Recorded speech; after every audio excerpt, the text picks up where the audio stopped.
I greet you, those that are in Zambia this morning. Good morning, and in Baroslad, good morning as well. Today I'm coming to speak to you about, I watched the Sunday interview this last Sunday, where Honorable Chipoka Mulenga was being interviewed by our very able Grevasio Zulu.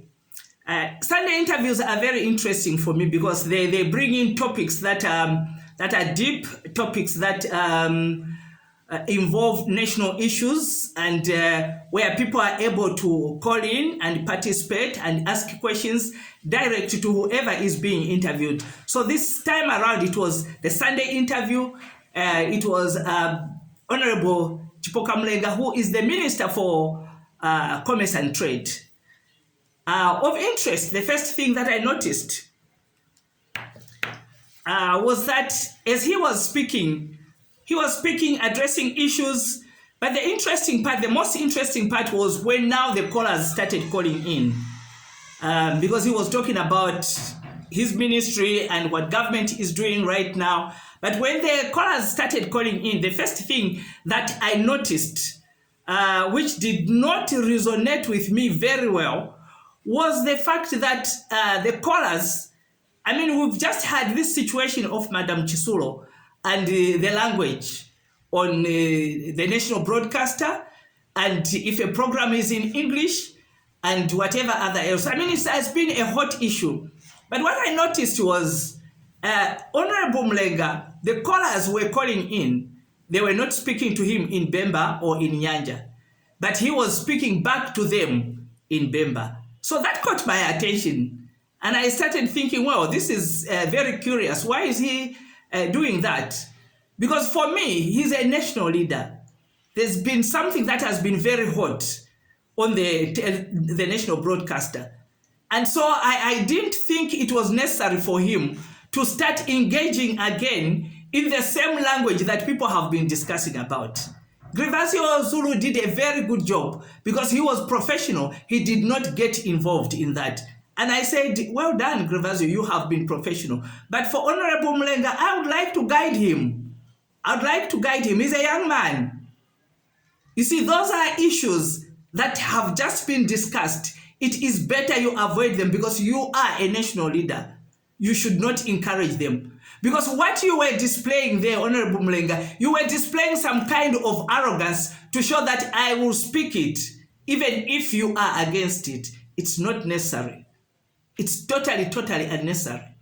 Rubbing people the wrong way. When you are sitting there and you are addressing national issues, don't do that.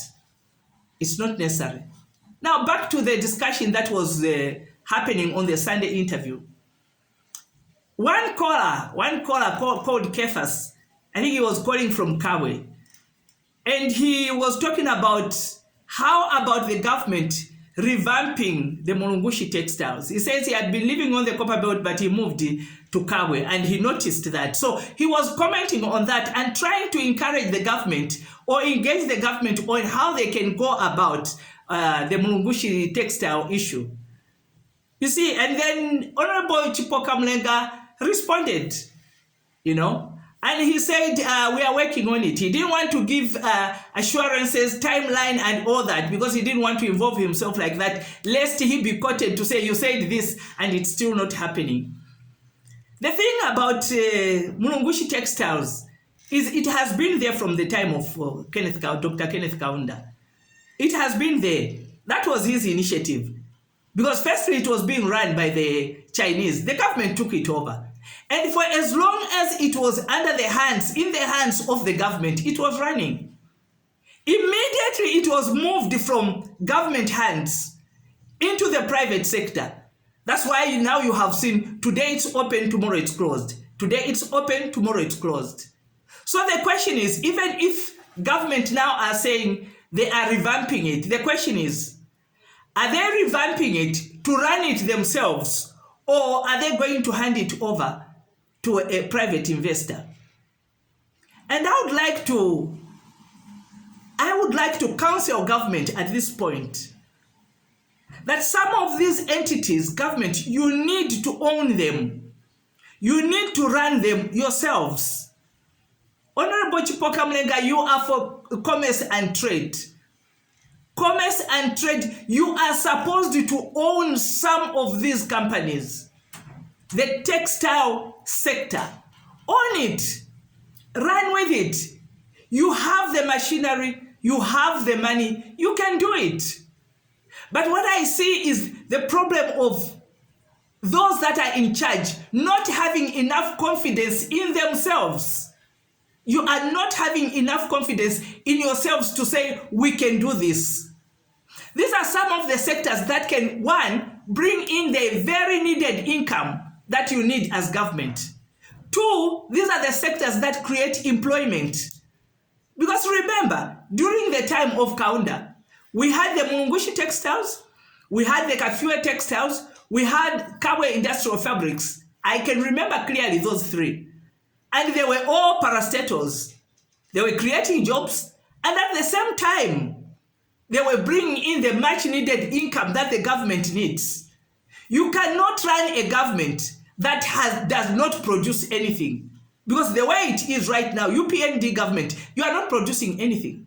There's nothing that you are producing. You are not into farming, you are not into textiles, you are not into transport, you don't have a national carrier, like an air carrier, you don't have. So where are you making the money from? The mines, you have all leased them out to foreign investors. So as government, where are you getting an income from? The one that you are generating yourselves. You don't have. The income that you get all the time with a begging bowl. No, let's throw away that begging bowl. Let's throw it away. It's retrogressing us. It's taking us backwards. We need to learn to figure things out for ourselves. Figure it out for ourselves. You can't forever be begging that every time you have a budget, you have to go out and borrow money. Then that is not a budget. That is borrowing. That is not a budget. Let's throw away that begging bowl and start thinking and start addressing the issues ourselves. Ourselves. Government used to have a fleet of buses. That's a national carrier, road carrier. What happened to that? That creates jobs. In there will be continuity. Not everything you throw to the private sector, everything you throw to the investors. Investors are only interested in the return on their investment. That is their only interest. They are not interested in Zambia growing or developing. No, they are not. The only people who have an interest in Zambia growing or developing, in Barosland growing or developing, is us, the people, the nationals, the natives. We are the ones that are interested in that. But if every time we have a problem, we have to call the neighbor to come and fix it for us, then we shall retrogress. We shall continue to retrogress until someone will come and take over our country. But we are not just about to allow that. Commerce and trade, it's about buying and selling. That's what it is. Because I heard you say, when the same Kefas or somebody else who called in, when they said, look, we used to own shops where we were selling clothing, where we were selling shoes, where we were selling belts. But suddenly, private investors came in and took over even that industry, leaving us with nothing to do. Leaving us with nothing to do. And you gave an example, Honorable Mulenga, you said in the Chibombo, that multi facility that is in Chibombo, that the Chinese wanted to do that. Yes, because they saw there was a gap in the market and that there was a chance they could do that. But Zambians are well able to do that. Those are businesses that Zambians are supposed to be carrying out. They are able to do that. And he talked about also block making. That the block making now, the industry has been taken over by Turks, by Chinese, by Somalians, by Arabs. And your response was very disappointing. Because you said if we withdraw those licenses right now, there's going to be a crisis of blocks in the country. I don't think so, Honorable Mulenga. I don't think so. These are businesses that Zambians were running effectively until you allowed the foreigners, so-called investors, to come in and take over those businesses. And you said that we are not giving trading licenses to investors. What do you mean by that? Because commerce and trade is buying and selling. That's what it is. That's the definition of commerce and trade. It's buying and selling. These investors, all these licenses that you are giving out, those are just trading. They are traders. Block making, what is that? That's trading. They are traders. They have taken over that industry. Yet the Zambians were effectively doing it. I have a young sister who was very involved in that. She had those machines. She bought them from Kalingalinga. Those boys in Kalingalinga were able to recreate those block making machines. They were making them. Some of them were being made at the University of Zambia. People had those machines and they were running that business. That young sister was doing blocks, and guess what? While a PHI was being built, she was supplying to the same Chinese who were building PHI. She was supplying them with blocks. She was doing very well until you allowed the Chinese to start making blocks. She lost that business, and a lot of other people lost that business. I have a friend as well who bought machinery from China, and her machinery is just sitting, just gaining a lot of dust and rusting away at her farm. She bought those machines from China because she wanted to get involved in that same block making.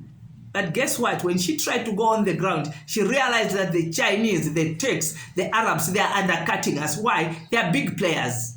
Those are businesses for Zambians.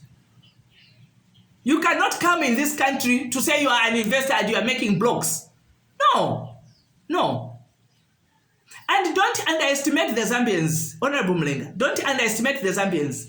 When you say that if we withdraw their licenses, that was the response that you gave, that there will be a crisis for blocks. I don't think so. I don't think so. Don't underestimate the Zambians. Don't underestimate those tamangas, those young men, those old men, those young women, those old women. They are tenacious, they are resilient, and they know what they are doing. Don't underestimate them. You give a deadline of saying in a month's time. You remember the president of Tanzania before the late Magufuli, President Kikwete. He gave them 1 month to pack out, the Chinese, to pack out. They were making blocks and all those funny little businesses. He gave them a month to pack out. Instead of the Tanzanian economy going down, it actually boomed.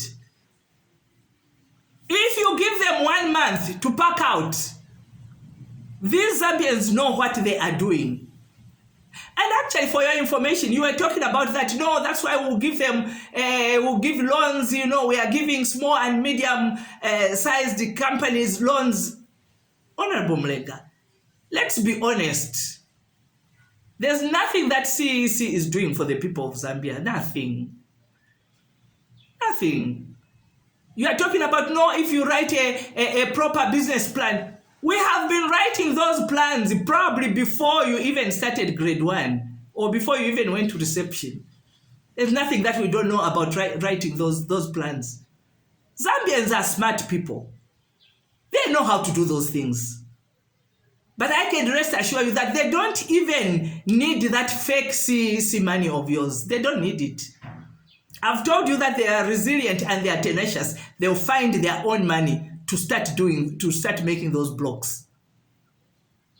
Give them that business, at least. Let them do that.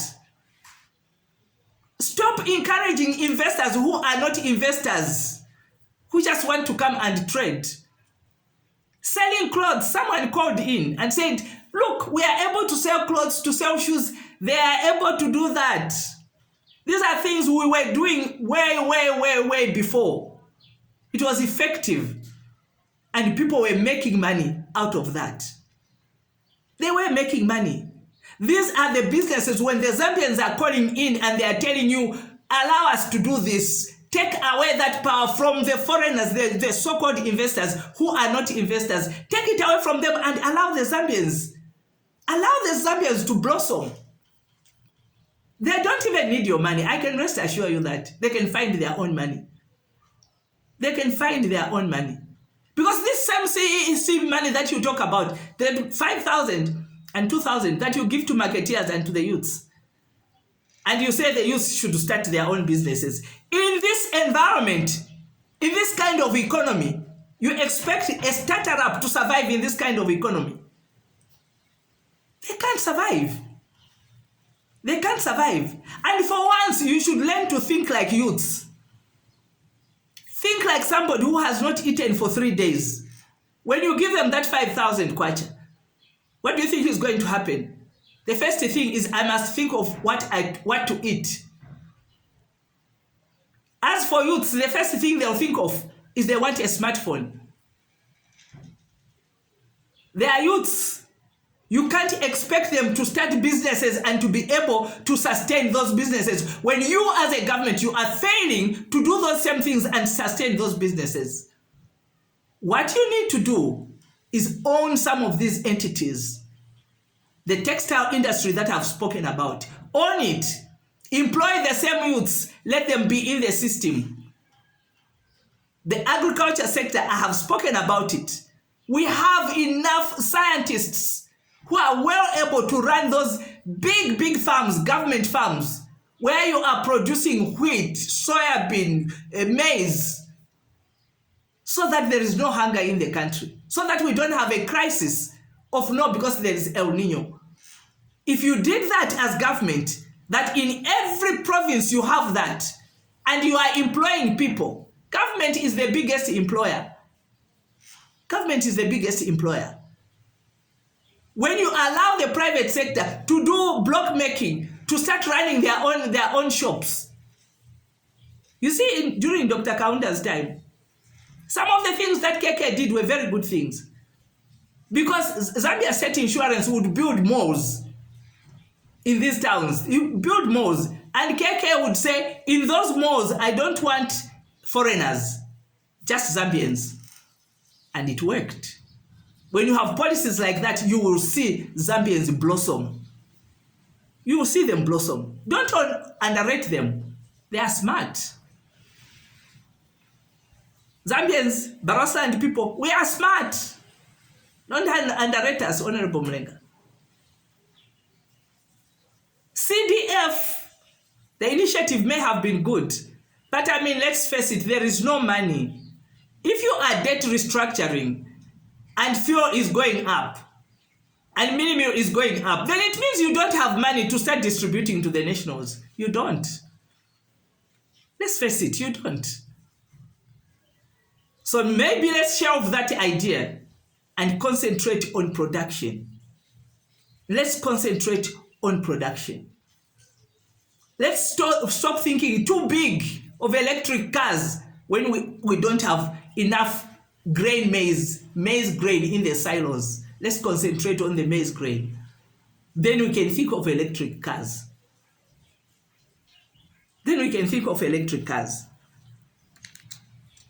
There's nothing wrong with government owning a fleet of buses. Nothing wrong with that. It creates employment. It creates employment. CDF, building classrooms, building mini hospitals, that is all very good. But while you are doing that, think of where the personnel, where are they going to stay? When you build a block of 3 classrooms, think of building two houses for teachers. Think of building 2 houses for teachers. Own some of these entities as government. If you are failing to sustain it, don't expect those young people or anybody else to be able to sustain it. When you have the government machinery, you have the entire government machinery behind you. Thank you for listening. May God bless you.